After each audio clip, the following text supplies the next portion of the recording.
Hey, good morning, good afternoon. My name is Darren Finley. I'm the president of Engaged to Excel Recruitment Solutions. I have the honor of leading our team of over 200 recruiters worldwide to help our customers create great candidate and hiring manager experiences every day. Today, I'm here to talk about several things. The main thing we're going to talk about is from application to onboarding and how that process and experience really are everything for the candidates. This past year, we did another survey. We've been doing these surveys with Dr. Jack Riley and our Trendicators group since 2017.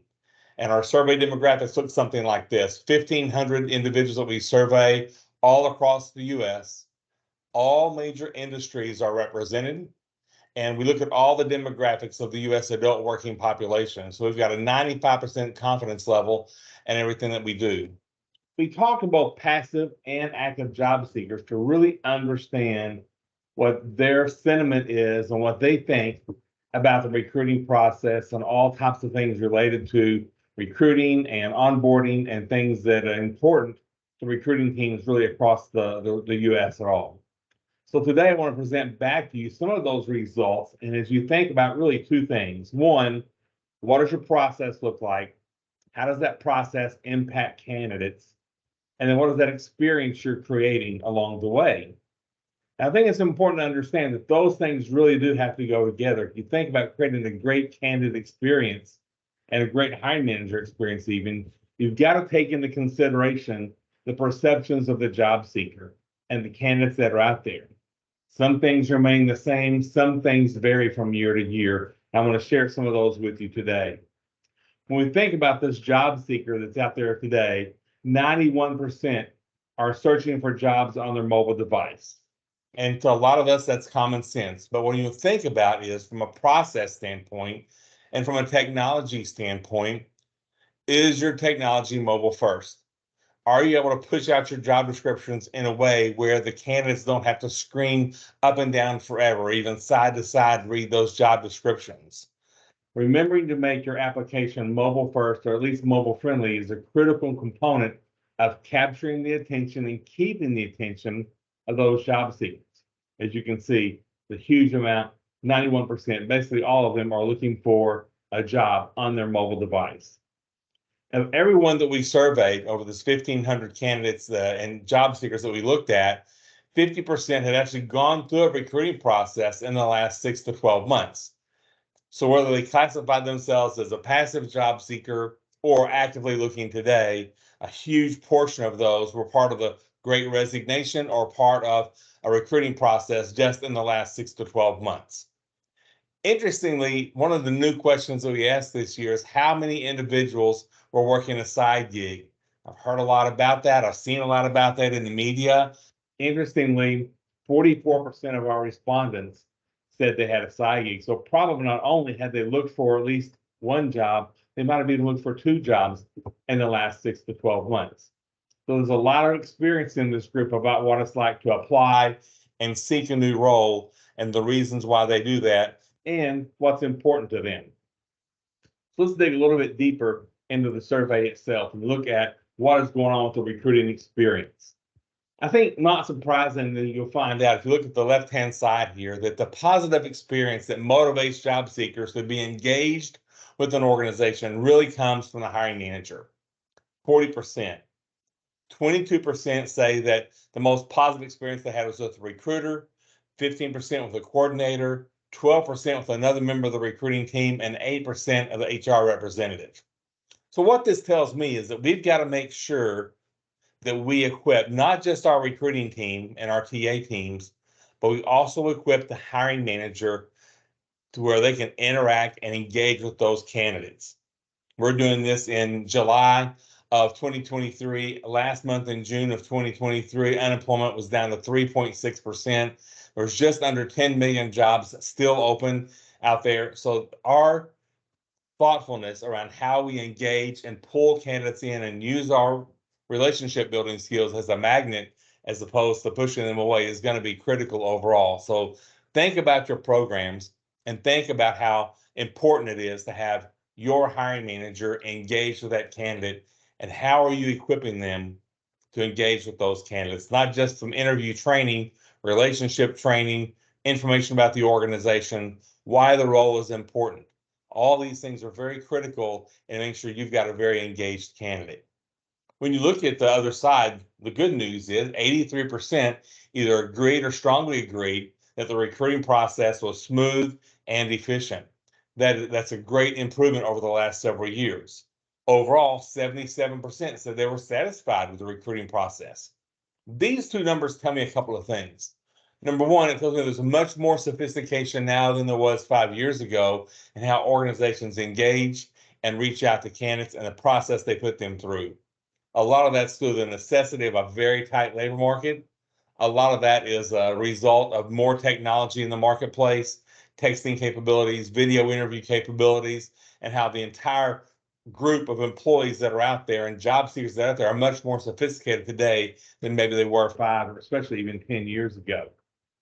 And when you look at the total time to apply for a job, the very bottom right over there, 38% expected it to be a week or less from the time they applied to the time they received an offer. And you can kind of see how that breaks down at the bottom there. 28% said, well, maybe it's 8 to 14 days. 11% said, well, maybe it's 15 to 21 days. When you get up into more of the white collar job and the executive level jobs, you see it begin to trend up. So 22 days or longer, 33% of those said maybe it'll take 22 plus days. That's about 3 weeks or more.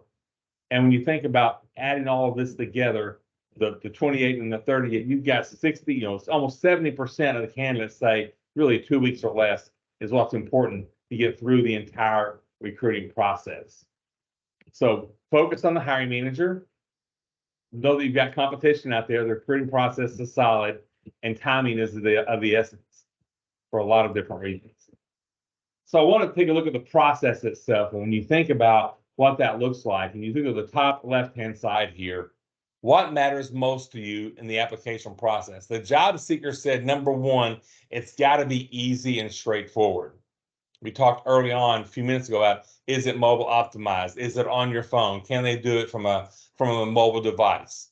Is it easy? Is it straightforward? Is it quick to complete? And does it provide an engaging experience? Well, that was only 16%. These were the top three choices across all the different options that we had. And so experience matters, process matters in the application itself. When you look at the other side there, how do you prefer to communicate with a recruiter? 39% via email, 36% via phone call, 17 in text, and 5 via LinkedIn. It's interesting that LinkedIn kind of popped in there because in professional jobs, you see a lot of candidates going back and forth as that initial introduction, that initial meet, that initial, hello comes from LinkedIn in many ways. But email is still the number one way that job seekers prefer to communicate with recruiters. Interestingly, right behind that is a phone call. There's a lot of studies around generational preferences when it comes to speaking on the phone and having that phone call. But at the end of the day, 36% is a pretty solid number overall. And then texting continues to come up. I think one of the things that we see is that from an initial outreach, texting is not always the best way to get that initial contact. You've got opt-in, you got opt-in rules, you got some legalities around that. But once you have engaged with that candidate, we see that texting number go up as well. Kind of back to the first question we had on the bottom of the last slide, how long should it take to complete the application? So this is a little bit different question. We asked how long from the time you apply to get an offer. We saw that 38% really wanted to see that in 1 week. This is how long should it take for me to complete that application online? Well, 5% said less than 5 minutes. 34% said between 5 and 14 minutes. 34% said between 15 and 29 minutes. And then you can see 30 to 44 is 14, and then 45 to 60 is 4, and then 1% over an hour. So nobody wants to really spend any more than an hour filling out an online application. I will say that when you look at those less than 5 minutes and you add up, that's 77, 82% or so say less than 30 minutes. They should be able to complete that application. I will say that over the last 3 years, we've seen that 15 to 29 minute range, which is at 43% today. That's been the same high number one response for the last 3+ years. So a lot of consistency there that job seekers expect that they're going to need to fill out an application. Job seekers expect that it's going to take between 15 and 29 minutes to do that. They prefer it to be less overall, but again, we know that there's an expectation there. So the more simple you can make it, the more easy and straightforward it is, the more quick to complete, the more engaging the experience is, and keep it really, between 29 minutes or less are what job seekers are expecting today.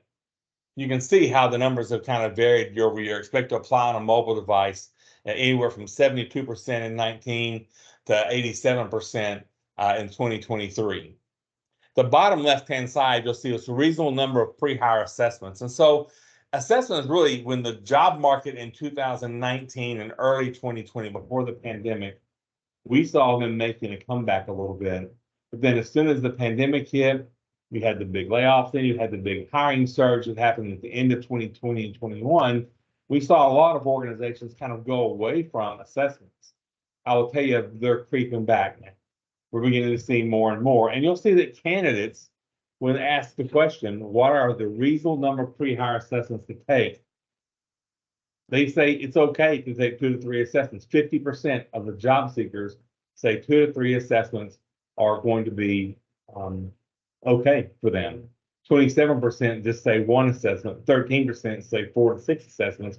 But overall, you can see don't be afraid of assessments. Now, assessments is not defined as an online test, as a skills test, or an interview. So I think when the job seekers take this survey, it could be anything from a behavioral interview to some kind of quiz, an online skills assessment, or anything like that. So just be cognizant of that interaction where they're being tested or interviewed. It's part of that assessment process, and you don't really want to go more than 3 of those, whether it's an assessment, phone screen, interview, recruiter interview, 2 hiring manager interviews. 3 really is the max you want to go from a job seeker standpoint.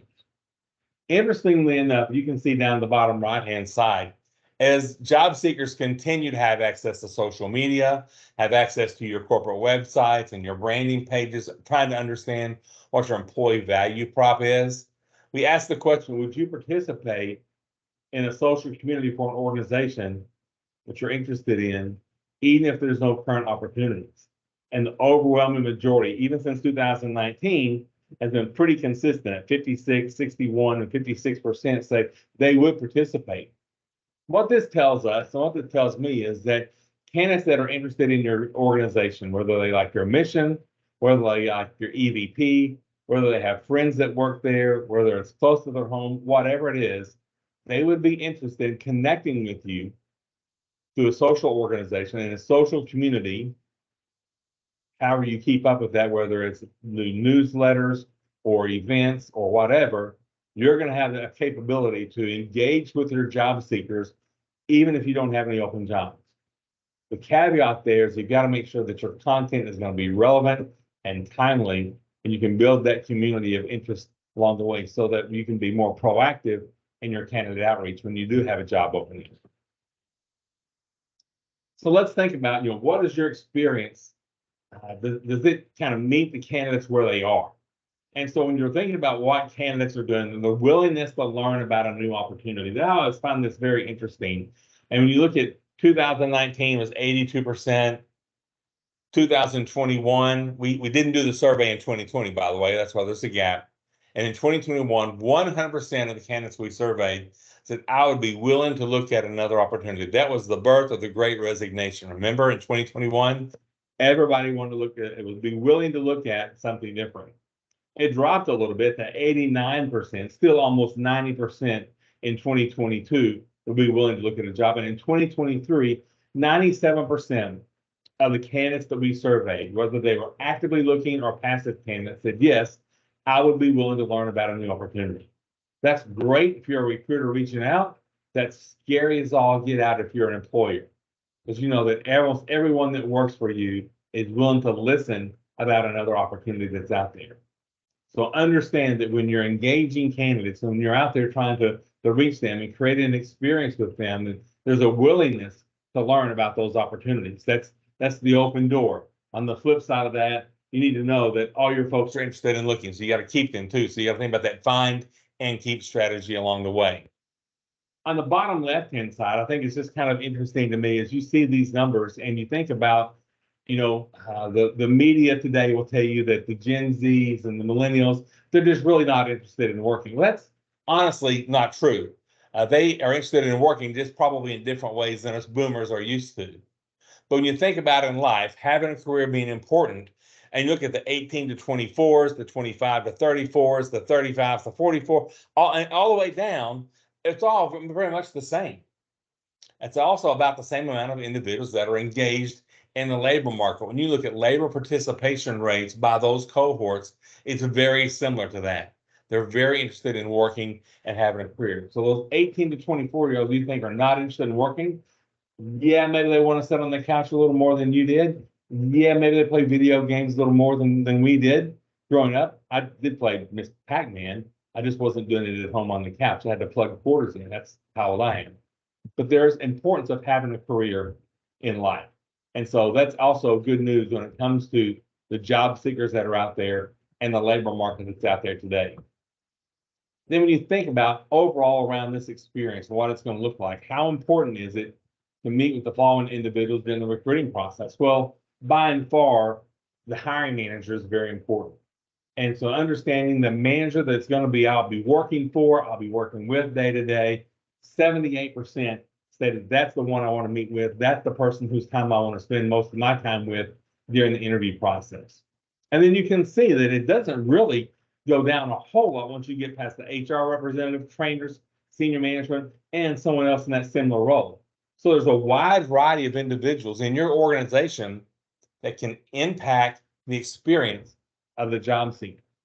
Again, like we talked about a few slides back, make sure that hiring manager is equipped to create a great experience for those job seekers and those interviews they're conducting.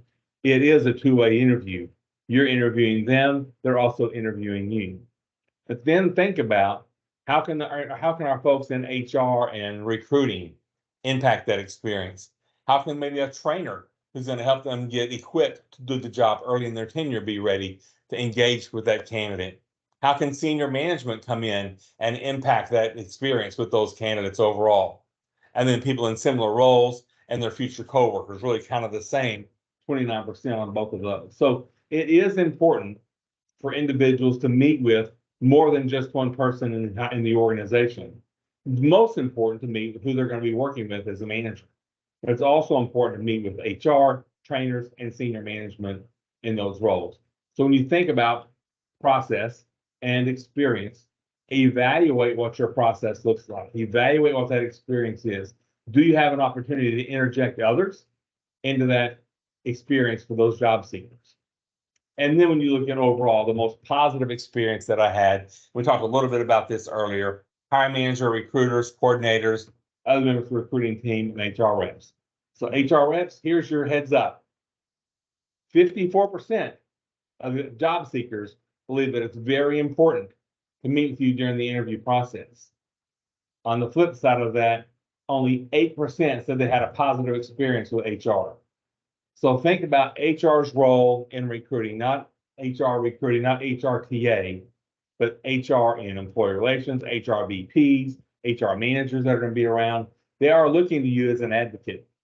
How can you create a great experience and a great interview opportunity and build a relationship with those new hires as well? And so there's some work to be done there from an HR standpoint, as well as the recruiters and coordinators and everyone, and even the hiring managers, as far as having a positive experience. So all in all, does your experience meet candidates where they are today? A, they're willing to learn. B, they want to work. C, meeting with hiring managers is important, but others are important as well. And then overall, we could all improve the positive experience that we're going to be able to have for those job seekers. We wanted to dig in a little bit more. What was the most frustrating part of the process for job seekers? We understand kind of who they want to talk to. They're all willing to learn about new jobs. But what was the most frustrating part? We talked about the amount of time that it would take to fill out some of the job applications and the time from beginning to end. But 55% said they had a frustration around completing or updating their resume. And when you think about jobs today and you think about this gap around the trades and the skills, how important is a resume overall? And how important is it for me to update that resume? Do you provide opportunities to help those individuals do their resumes? So when you think about this pool that you have, if they're not tech savvy, if they're not resume savvy, they've not been applying for professional roles, maybe you should think about how you can engage those candidates with some help on updating their resume, whether it's an AI program, whether like we have writers on our team that can help do that, but help them get past that frustration of completing or updating their resume. It's a real pain point for those that are trying to apply for jobs. 48% said they had frustration around posting their resume online for companies to see. A lot of individuals just don't know where to go. That's not their full-time job like it is ours. We're always on Indeed, we're always on LinkedIn, and years past we're on Monster and Career Builder and Dice and all these other job boards that are there. But a lot of times job seekers just don't know where to go. So make sure on your website, on your career pages, you've got an easy way for candidates to either upload or engage with you so they know where they can put their resume when it is time for them to apply for a role. And then 54% had frustration around completing that job application overall. So as you can see on these, it's resumes, it's uploading those resumes, and it's completing the job application seem to be some of the biggest areas where job seekers are frustrated. It's important for us to know about candidates and to learn about their experience and learn about their backgrounds, right? So the question is, do you get rid of that in order to make it easy for candidates? Well, I don't think it's one or the other. It has to be some kind of blended approach where you enable those candidates to be able to update their information in the most easy format possible, in the most tech-friendly format possible. So then you can make good decisions around selecting those candidates and engaging with those candidates in the process overall, trying to lower these frustration levels and increase the speed at the same time. When we ask them about the recruiter behaviors and characteristics that the candidates said that are most important, it really is interesting to me. It's not sometimes the things you might think it is, but 86% said they just wanted to get back to them when they committed to doing so. I'm going to pause there just for a second and think, when you think about, being accurate or being timely and how you respond, this is one of the top things that job seekers said they wanted from recruiters, the behaviors and characteristics that those candidates said that were the most important. 86% said, just get back to me when you say you're going to get back to me. Even if you don't know anything, by the way, just get back and let me know you don't know anything yet. It's still in process. You're waiting for feedback. Whatever it is, that timeliness of getting back with candidates is extremely important. And then 85% want them to be open, honest with them, and to be respectful.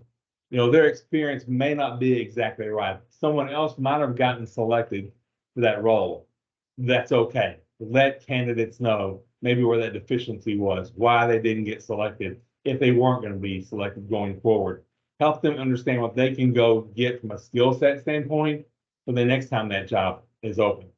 But they want you to be open and honest, and most importantly, be respectful in how you communicate with them. And then third, 85%, they want to know what the steps are. So today, what we're talking about is process and experience. And so those applicants, those job seekers that are out there, they want to know what the recruitment steps are. Is it one interview? Is it 3 interviews? Is it 5? Is there an assessment involved? What are the steps? What can I set? And we always think about the number one reason people leave organizations is unmet expectations. Been that way forever, right? Well, the number one reason people fall out of this recruiting process is probably also unmet expectations in a lot of different ways. So explain the steps of the recruiting process to them. Be open and honest and respectful with those job seekers. And then get back to them. Respond when you say you're going to. Be timely in how you respond to them and communicate with them. Those are the things that candidates say are the most important when they're dealing with recruiters along the way. That all feeds into this process. You think about application, you think about process, you think about experience. And at some point, it comes into this fact where we're going to be onboarding the candidate. They've made it through the gauntlet. We made them an offer. They've accepted the offer. Oh, we're done. Well, not quite. So the impact of onboarding is very, very critical in getting that new hire that you've worked so hard to find so hard to engage with because there's all the competitions out there. You got them through the gauntlet of all the interviews, you've got them to the offer, and now you got to get them into onboarding. So when you think about what that onboarding is, and you think about the importance of that interaction with employees during onboarding, it is just so critical. And 71% of the job seekers say interaction with the organization pre-offer with other employees in the organization is very important. 74% say the interaction with employees of the organization post-offer, I've accepted, post-offer before first day, 74% say that is an important time to meet with, speak with, have communication with employees of the organization. 79% say during my onboarding. And onboarding, again, can be defined a lot of different ways. So we leave it open-ended. Some of it is pre-boarding, some of it is first day, some of it is first, few weeks on the job, that's pre-boarding. So during this onboarding process, 79% say it's so important to interact with employees of that organization during that piece of the process. And then 82% say after onboarding, it's so critically important to continue to have that relationship building opportunity during the process. And I bring this up and talk about onboarding because when you look at the right-hand side, 70% of the job seekers say the way their first day occurs will impact and affect their decision to stay for a month. First month. When you look at early turnover and turnover statistics overall, we talk to so many clients and say, if we could just get them past the first 3 months, we could just get them past the first 6 months, they'll stay. How many times we had this early turnover in the first month? That first day impacts the decision for most individuals to stay, during that first month. 66% responded the likelihood that total onboarding experience has impacts their decision to stay for the first year. So that onboarding experience has a huge impact on job seekers and your new hires. You need to make sure you've got a solid onboarding program for them. And then the bottom one here is like 67% would receive a personalized gift from an employer at the time of offer would influence their decision to accept an offer. And so it kind of goes back to the whole Zappos concept of surprise and delight, something that's different, something that's new. A lot of people give out swag on the first day when someone shows up. We believe that swag becomes before the first day. It is part of recognition in the recruiting process. It's a recognizing that they made the right decision, reinforcing that decision, and reinforcing your brand with that individual. So we know that 67% said yes, definitely, or somewhat, that would influence my decision to accept that offer. And we know they're still looking for jobs even during that process at all. So validating they made a good decision is critically important overall. So when you think about those job seekers and onboarding, whatever that looks like, what do they think should happen before their first day? Well, believe it or not, they would be willing to complete their new hire paperwork. They know they're going to do background checks. They would love to review the employee benefits, drug screening if applicable, and even an orientation session could happen before their first day. So when you think about onboarding or pre-boarding, what that means today, when you're designing your process, when you're working through the background checks, when you're working through all those steps that have to occur before they become an official employee, what pieces and parts can you enable them to do at their leisure before they start so they're prepared come the first day? Maybe they've got that new hire paperwork to fill out so when they come the first day, they can have it ready to show up with it in hand already filled out. That way their first day is not just spent half a day filling out paperwork. Maybe it's half a day building relationships. Maybe it's half a day getting to know their team, half a day getting to know their manager, half a day getting to know senior leadership. What are the things going to be more impactful from onboarding standpoint than filling out paperwork?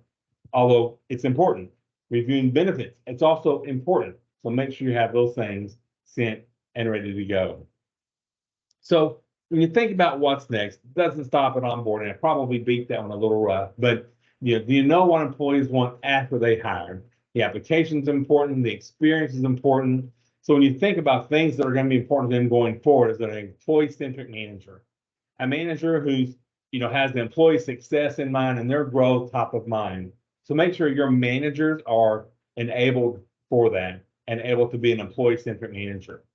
Make sure that you know what your recognition strategy is, and that you communicate that recognition strategy so they can be involved early on in your recognition platform and the points and the learnings that you're going to do to help them understand that we appreciate their contributions and keep them motivated really early on as well.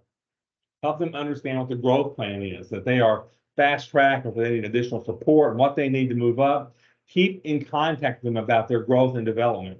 Growth and development is not just part of a 10-year plan. Sometimes we think of like, well, what's a 5-year plan or 10-year plan or 2-year plan? How about the first 2 months, the first month, the first 90 days of a new hire? All that needs to be part of the experience you're creating for your job seekers. That kind of rolls into the last one there on the right is quarterly check-ins and performance reviews. We believe that, waiting 1 year to talk to them about their performance is kind of ludicrous, and most of you probably do too.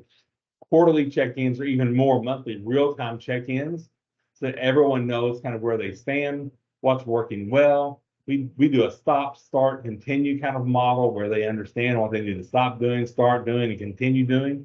So these quarterly check-ins let them know kind of where they stand, where their strengths are, how they maximize those. And if there's any areas of improvement or risk they need to mitigate, we help them, kind of work through those things as well. So overall, I just want to say thank you for your time today. I hope you kind of got a different view of your process and the experience through the eyes of the job seeker and the things that are most important. I'd be more than happy to share this back out with anyone along the way. Just shoot me an email. And I just want to say thank you to the Talent Board. We're one of the global underwriters of the Talent Board and really strong believers in the mission of creating great candidate experiences. And so if you have any questions about that, you can reach out to Kevin or to I, and we'll be happy to walk you through that. Overall, I just want to say thank you very much. Hope you have a great day, and let me know if you have any questions. Bye-bye.